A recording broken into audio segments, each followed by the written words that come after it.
అందరికీ నమస్కారము. శ్రీకాంత్ సిహెచ్ ఛానల్కి మీ అందరికీ స్వాగతం. మొదటి నుంచి ఈ రోజు వరకు చందాదారులుగా ఉన్న వాళ్ళందరికీ ధన్యవాదాలు, కృతజ్ఞతలు. గురుభ్యో నమః. ఈ వీడియోలో చేస్తున్న విన్నపం అందమైన వెన్నెలలోన అసెంబ్లీ రోడ్ సినిమాలోది. ఇది అధిక ప్రాధాన్యతలో అత్యధిక విన్నపాలు వచ్చినటువంటి వర్గంలో చేస్తున్నటువంటి పాట. చాలా ఏళ్ల నుంచి అడుగుతున్నారు. అడిగిన వాళ్ళందరికీ వేచి ఉన్నందుకు మరీ ధన్యవాదాలు. Thank you so much. ఇది 40 మందికి పైగా అడిగినట్టు మా వాళ్ళు చెప్తున్నారు. సో పాట చేస్తున్నాను ఇప్పుడు. మీ అందరికీ సంతోషమే కదా. అయితే ఈ సినిమా నుంచి ఇప్పటిదాకా వేరే ఏ పాట చేయలేదు కాబట్టి సినిమా గురించి కొన్ని విశేషాలు చూద్దాము. ఇది 1991లో విడుదలైనటువంటి సినిమా. దర్శకుడు బి గోపాల్ గారు, నిర్మాత మోహన్ బాబు గారే, హీరో గారే. ఇందులో ప్రధాన పాత్రలో మోహన్ బాబు గారు, దివ్య భారతి గారు, పాపం ఎర్లీ లైఫ్లో చనిపోయిన చక్కని నటి, అందమైన నటి. సో ఆవిడ ఈ సినిమాలో. ఇది తమిళంలో విజయవంతమైనటువంటి వేలై కిడై చిడుచ్చు అనే సినిమా తాలూకా రీమేక్ అనమాట. అక్కడ చాలా విజయవంతమైన సినిమా. అదే తెలుగులో తీశారు. అసెంబ్లీ రౌడీ కూడా అంతే విజయవంతమైంది. అయితే దీన్ని మళ్ళీ హిందీలో కూడా రీమేక్ చేశారట, లోఫర్ అనే పేరుతోటి. అందులో అనిల్ కపూర్ గారు, జూహీ చావ్లా గారు నటించారు. ఇందులో ముందుగా ప్రధాన పాత్రలు చెప్పే ముందు దర్శకుడు బి గోపాల్ గారు, నిర్మాత మోహన్ బాబు గారు. అయితే తెలుగు నేటివిటీకి దీన్ని స్క్రీన్ ప్లే తర్వాత సంభాషణలు అందించిన వారు పరచూరి సోదరులు. కథ ఒరిజినల్గా పి వాసు గారు ఇచ్చారు, అంటే తమిళ సినిమాకి. అంటే చంద్రముఖి దర్శకుడు అనమాట ఆయన. పి వాసు గారు కథ. సంగీతం మామ కేవి మహాదేవన్ గారు. బ్యానర్ శ్రీలక్ష్మీ ప్రసన్న పిక్చర్స్, మోహన్ బాబు గారిదే. సో ఇంకా ఇతర ప్రధాన పాత్రల్లో నటించిన వారు మోహన్ బాబు గారు, దివ్య భారతి గారు కాకుండా జగ్గయ్య గారు, గొల్లపూడి మారుతీరావు గారు, అన్నపూర్ణమ్మ గారు, బ్రహ్మానందం గారు, కైకాల సత్యనారాయణ గారు, ప్రసాద్ బాబు గారు, అంటే మన మెగాస్టార్ చిరంజీవి గారి స్నేహితుడు. ఈ మధ్యకాలంలో కనపట్టలేదు ఎక్కువ సినిమాల్లో ఆయన నటించారు. మోహన్ రాజ్ అనే ఒక నటుడు. మాడ వెంకటేశ్వరరావు గారు, మాడ గారు అంటే కామెడియన్. అలాగే రాజు సుందరం గారు కూడా ఒక పాటలో స్పెషల్ అపీరెన్స్, తూర్పు కొండలు అనే పాటలో కనబడతారట ఆయన. రాజు సుందరం గారు అంటే ఇప్పుడు లేటెస్ట్గా జాతీయ స్థాయి పురస్కారం అందుకున్నటువంటి డాన్స్ మాస్టర్ రాజు సుందరం. అంటే మన సుందరం మాస్టర్ గారి పెద్ద అబ్బాయి, ప్రభుదేవ్ గారి సోదరుడు.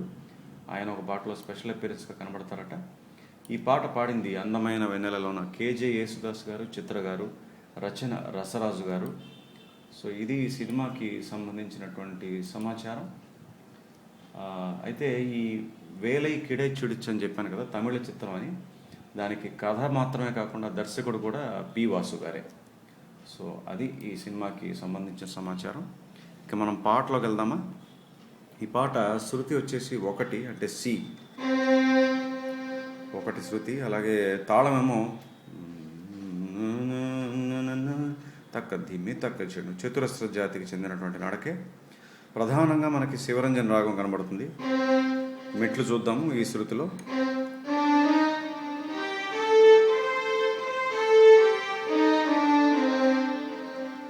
సో మ్యూజిక్లోకి వెళ్ళే ముందు శివరంజని అనేప్పటికీ కొంచెం చెప్పాలి మీకు ఈ రాగం గురించి.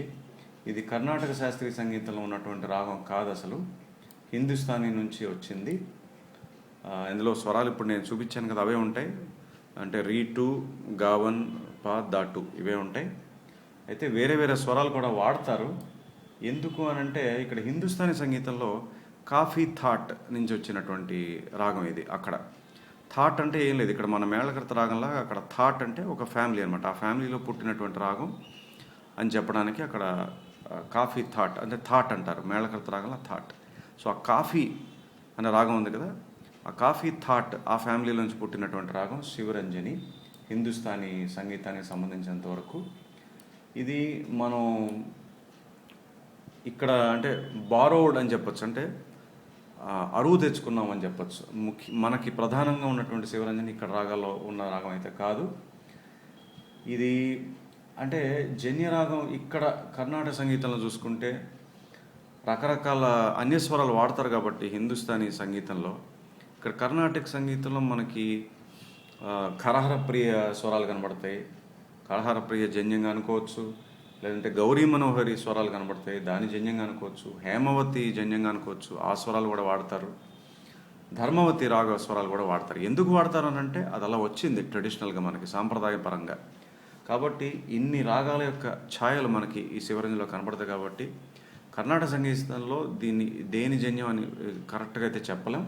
ఇన్ని రకాల ప్రభావాలు అయితే ఉన్నాయి ఈ రాగం మీద.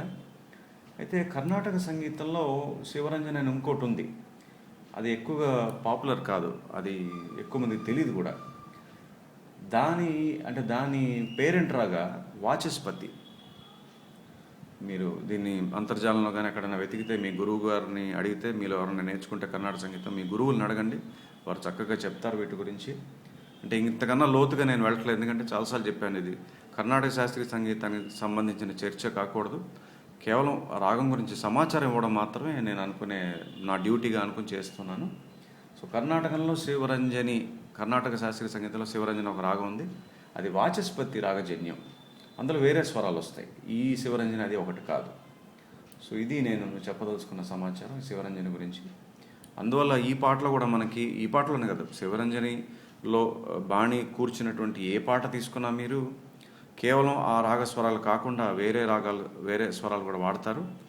అవి ఇన్ని రాగాల నుంచి తీసుకున్నటువంటి స్వరాలు అనమాట. అంటే ఖరహర ప్రియ, లేకపోతే గౌరీ మనోహరి, లేకపోతే హేమవతి, ధర్మవతి, వీటన్నిటి తాలూకా స్వరాలు కూడా కనబడతాయి.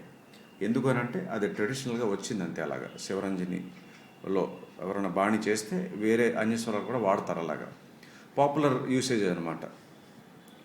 సో ఇప్పుడు మనం ఈ పాటలోకి వెళ్దాం. ఈ పాటలో మొదటి సంగీతం అంటే స్ట్రింగ్స్ మీద మొదలవుతుంది. స స స స స అనగానే మీకు మృదంగం ఘటం మీద ఒక రిథం ఇస్తారు. మళ్ళీ స స స స స ఇది అయిన తర్వాత మనకి సితార్ మీద, అంటే ఈ పాట ఒక థీమ్ బిట్ లాగా ఒకటి ఇచ్చారు. ఆ బిట్ చాలాసార్లు వస్తుంది ఈ పాటలో. అదే ఇప్పుడు మనం చూద్దాము. సితార వీణ కలిపి సరి గరి గరి స పద సరి గరి గరి స అది బిట్.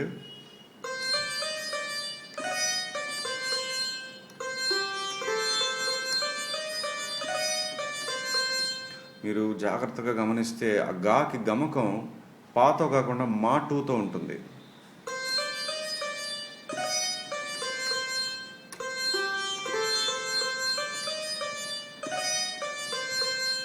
జాగ్రత్తగా వినండి, మీకు తెలుస్తుంది.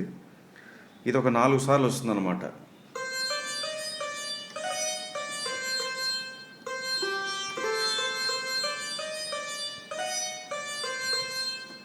ఇది అయిన తర్వాత ఫ్లూట్ మీద కర్ణాటిక్ స్టైల్లో ఒక బిట్, ప్యూర్లీ కర్ణాటిక్ స్టైల్, అది చూద్దాము.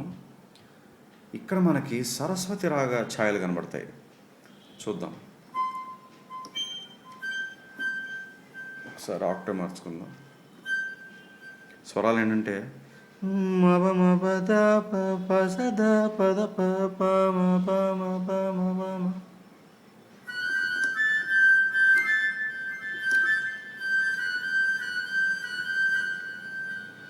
గుర్తొచ్చిందా మీకు బిట్?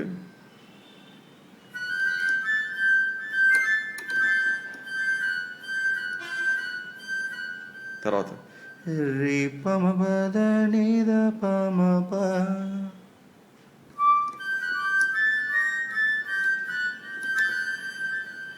రెండోసారి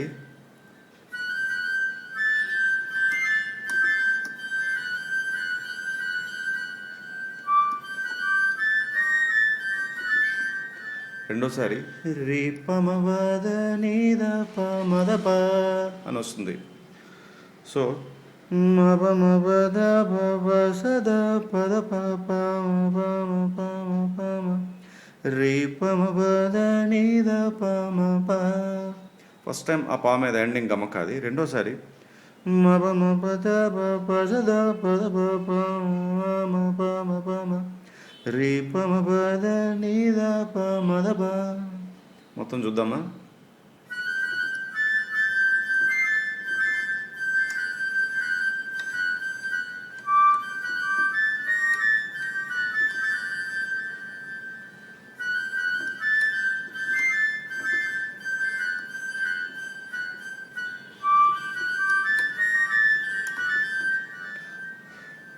అయిందా? వెంటనే మళ్ళీ స్ట్రింగ్ మీద ఆ థీమ్ బిట్ ఇచ్చారు. అది కూడా ఎలా అంటే ఒక చిన్న కనెక్షన్ బిట్ ఇచ్చి గారి మనకి ఘాటు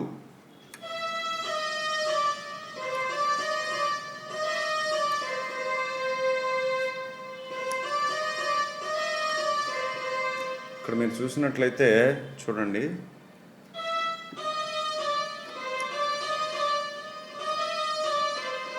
ఇక్కడ గమకమే ఘాటు తోటి గావన్ ఘాటు క్రోమాటిక్స్ గారి సరి గరి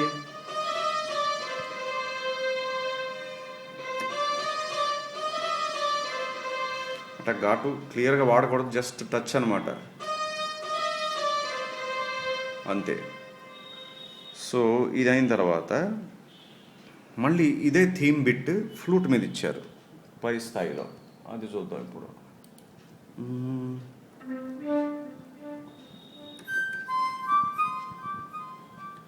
సరే ఇక్కడ ఏం చేశారంటే చిన్న చిన్న వేరియేషన్స్ ఆ థీమ్ బిట్లోనే సరి గరి పగ గరి స,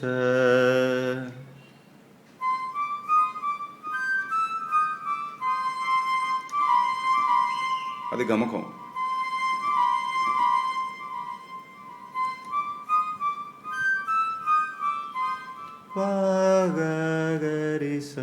ఘాటు క్రోమాటిక్.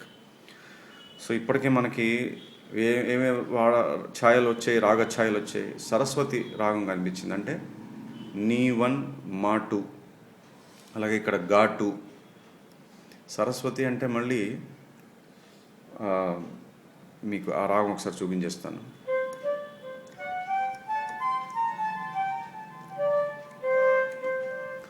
సరస్వతి మళ్ళీ దేని జన్యం చూడండి, అంటే శివరంజనికి సరస్వతికి డైరెక్ట్గా అయితే సంబంధం లేదు, బట్ ఎందుకనో మరి ఈ పాటలో వాడారు అలాగా.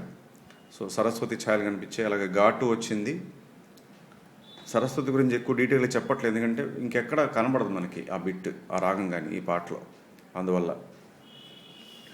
సో ఇదైన తర్వాత మనకి ఫ్లూట్ కూడా థీమ్ బిట్ అయిపోయింది కదా. ఇక్కడ నుంచి మనకి పాట పల్లవి స్టార్ట్ అవుతుంది. మనం వాయిస్ టోన్లోకి వెళ్ళిపోదాం.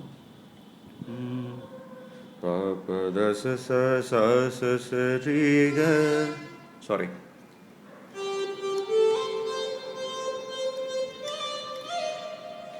రే గరి సద దరి స.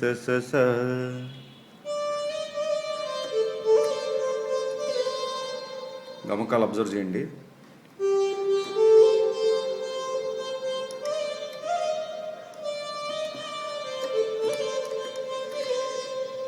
అయిందా? ఇక్కడ 2 బిట్స్ వస్తాయి. ఈ పల్లవి ఒక్కసారి అంటే 2 లైన్లు, సారీ ఒక లైన్ 2 సార్లు పాడతారు కదా. పాడినప్పుడు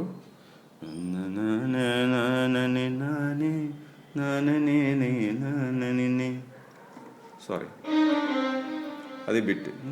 గరిస దరి దరి నాని సరి నే నని. రెండోసారి ఇదే లైన్ అయిన తర్వాత సరి గరి గ పద స, అది రెండోసారి బిట్. సో ఇలాగ పల్లవి లైన్స్ అవుతున్నప్పుడు వెనకాల స్ట్రింగ్స్ మీ బిట్స్ వస్తాయి. మళ్ళీ మనం వాయిస్ పోర్షన్లోకి వెళ్దాం. తర్వాత అనుపల్లవి దశ స ద ద ప, దశ స ద ద ప, సారీ చిన్న టచ్ ఆ నీ వన్కి డైరెక్ట్గా ప్లే చేయకూడదు.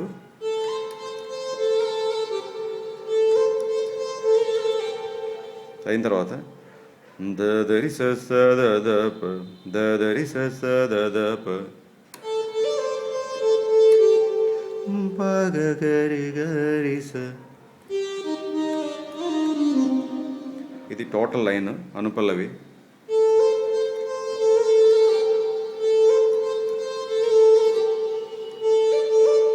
సారీ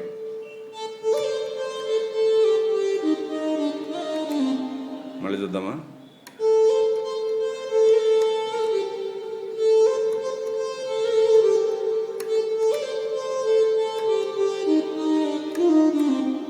ఇక్కడి నుంచి సరి గరి గ పగ గ పద పద స.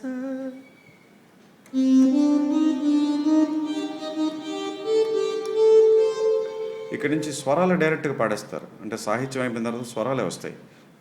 గరి సదస గరి సదస గరి సదస.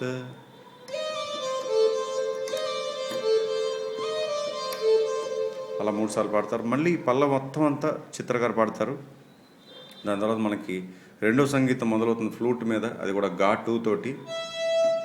అది తర్వాతి భాగం, రేపటి భాగంలో చేస్తాను. రెండో సంగీతం ఇక్కడితో ఆపేస్తున్నాను. అయితే ఈ పల్లవి అనుపల్లవి ఒకసారి మొత్తం వాయించి చూపిస్తాను.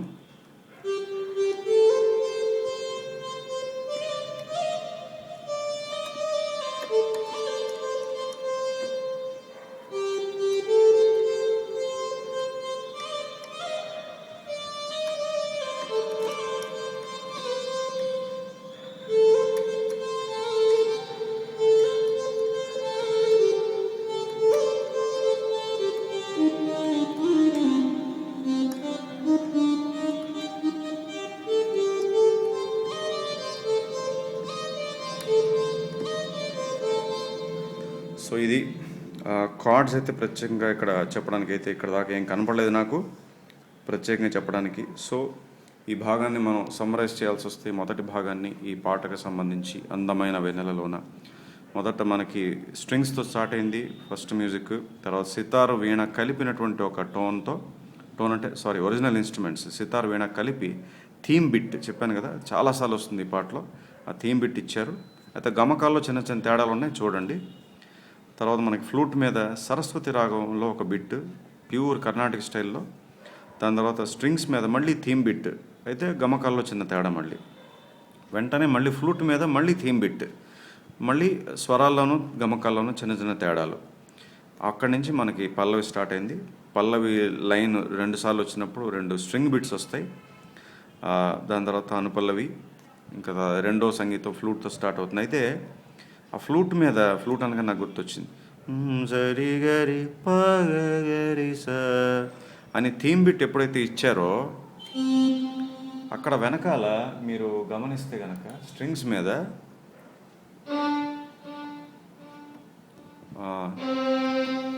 సరి గరి పగ గరి స, ఆ సా మీద ల్యాండ్ అవుతుంది కదా థీమ్ బిట్ ఫ్లూట్ మీద, అక్కడ ఈ సా స్ట్రింగ్స్ మీద కూడా సా యాడ్ చేశారు వెనకాల. సో అంతే, ఈ భాగం ఇక్కడితో ముగిస్తున్నాను. మళ్ళీ రేపటి భాగంలో రెండో భాగంలో కలుద్దాం. అంతవరకు సెలవు, నమస్కారం.